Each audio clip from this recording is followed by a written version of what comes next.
জুলাই অভ্যুত্থান পরবর্তী সময়ে বাংলাদেশের ছাত্র নেতৃত্বের পদক্ষেপের প্রশংসা করেছেন ঢাকায় নিযুক্ত থাকা সাবেক মার্কিন রাষ্ট্রদূত ড্যান মোজেনা।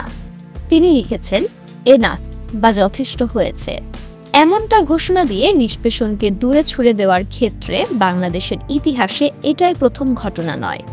পূর্বে জনগণ মুক্তির যেসব প্রচেষ্টা চালিয়েছে তার ইতিটা ভালো হয়নি, কারণ নিষ্পেষণকারী শক্তির নতুন করে আবির্ভাব হয়েছে এবং আবার জনগণের ওপর অত্যাচার চালিয়েছে।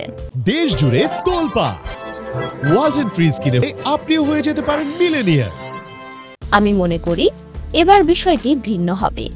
শিক্ষার্থীরা অনুধাবন করতে পেরেছে যে পূর্বের শাসক গোষ্ঠীকে উৎখাতেই তাদের কাজ শেষ নয়।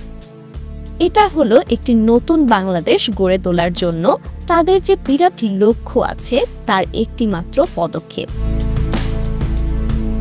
ইতিহাস বলে যে বিপ্লবীরা যখন ক্ষমতায় বিদ্যমান কাঠামোকে উৎখাত করে তাদের তাৎক্ষণিক লক্ষ্য অর্জন করে, তখন মাঝে মাঝে নিজেদের মধ্যে ক্ষমতার জন্য লড়াই শুরু হয়ে যায়।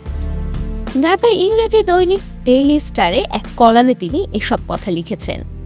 মোজেনা আরো লিখেছেন, এটা হয় ততক্ষণ পর্যন্ত যখন একজন নেতা নেতৃত্বের শীর্ষে উঠে না আসেন এবং অন্য নেতারা হারিয়ে যান অথবা তাদের খারাপ কিছু ঘটে। বাংলাদেশের ইতিহাস থেকে শিক্ষার্থীরা শিক্ষা নিয়েছেন এবং একটি ভিন্ন পথ বেছে নিয়েছেন। এজন্য তাদেরকে বড় রকমের কৃতিত্ব দিতে হয়। তাদের মধ্যে ক্ষমতা নিয়ে কুস্তি করার পরিবর্তে ঐক্যবদ্ধ থেকেছেন এবং তাদের এই উদ্যোগে নেতৃত্ব দেওয়ার জন্য বাংলাদেশের সবচেয়ে আলোকিত মানুষ প্রফেসর মোহাম্মদ ইউনূসের সঙ্গে যোগাযোগ করেছেন। প্রফেসর ইউনূস একজন অনুপ্রেরণাদায়ক বাছাই।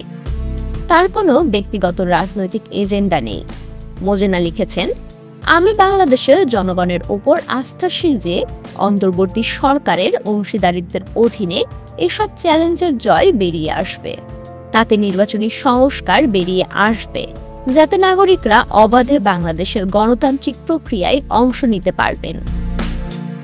বাংলাদেশকে শুধু ভালোবাসেন এমন একজনের পক্ষ থেকে এটা কি শুধু ইচ্ছে পূরণের চিন্তা? আমি তা মনে করি না। বাংলাদেশিরা জানেন যে এটা তাদের জাতীয় ইতিহাসের এক গুরুত্বপূর্ণ সন্ধিক্ষণ। তারা তাদের গণতান্ত্রিক বাংলাদেশের স্বপ্ন বহুবার চুরমার হয়ে যেতে দেখেছেন। স্বৈরতন্ত্র ফিরে আসাকে মেনে নেবেন না বাংলাদেশিরা। তারা গণতন্ত্রের চেয়ে কম কিছুকে মেনে নেবেন না।